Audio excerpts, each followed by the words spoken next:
Alright, I'm going to start working on the lower part, and then when I get done with the lower part, then I can start going over the whole thing again and double checking. I think what I'm going to do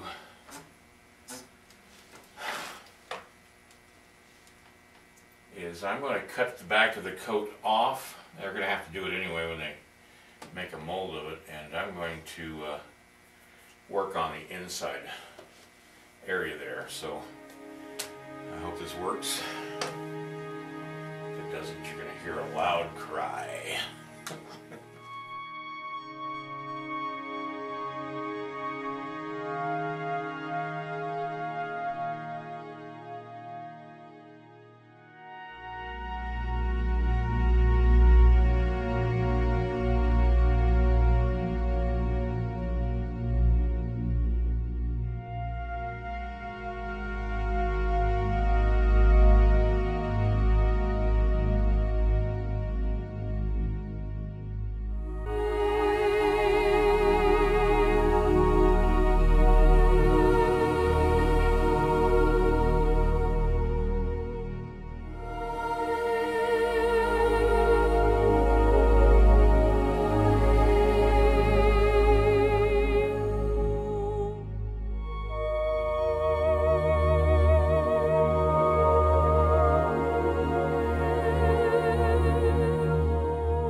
Alright, I'm going to trim down this foam a little bit.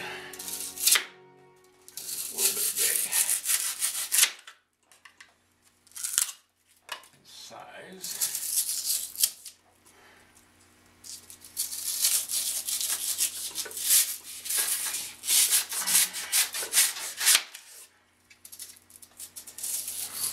Now what I have to do is I have to blend all this in here so that the foundry won't have a big problem with molding.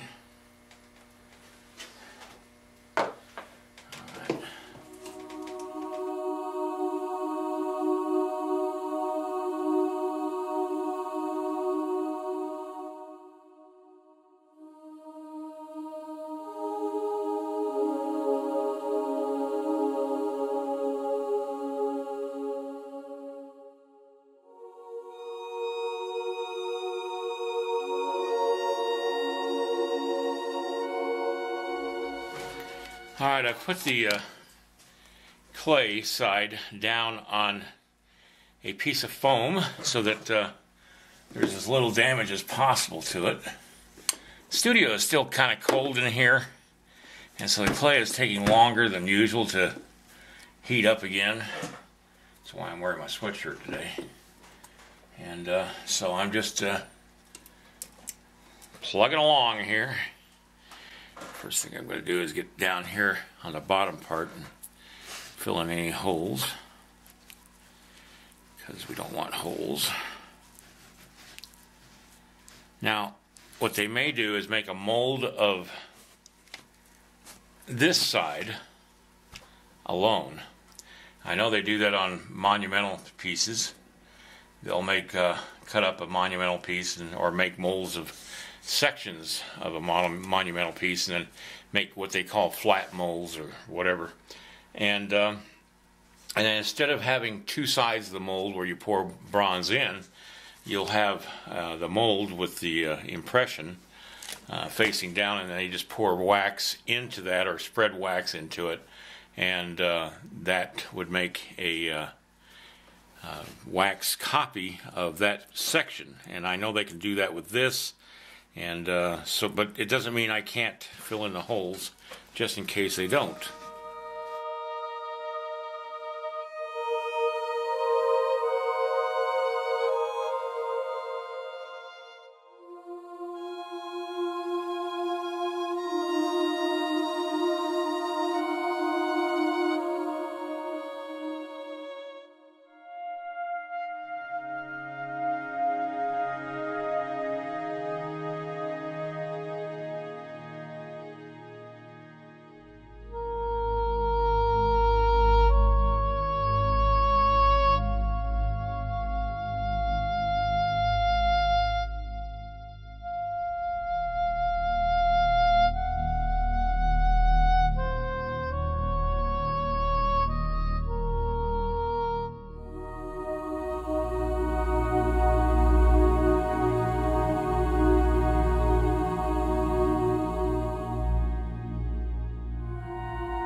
I've raised the clay up on the sculpting stand so that I can work on the base a little more comfortably.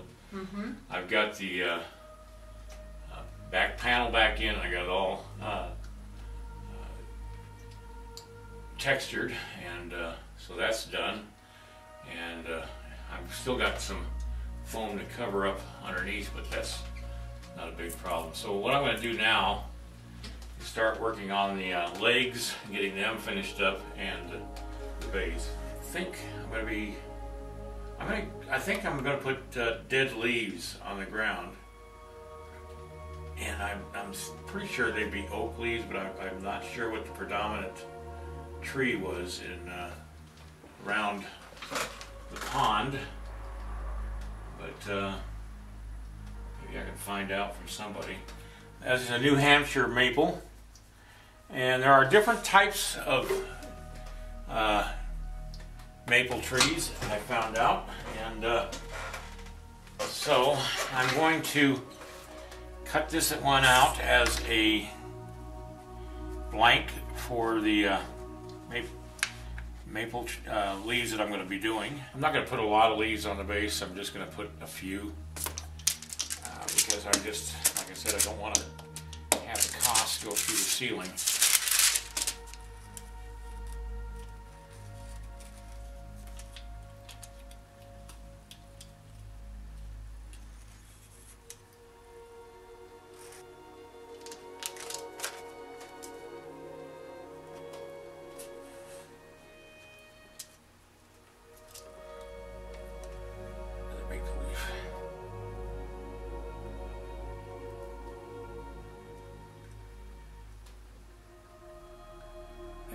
too bad.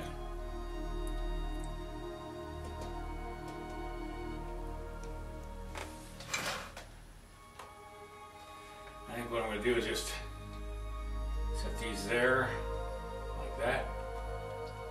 And I'll just do a few leaves on the outside edge of the base, just a few, and leave this flat and pretty much featureless.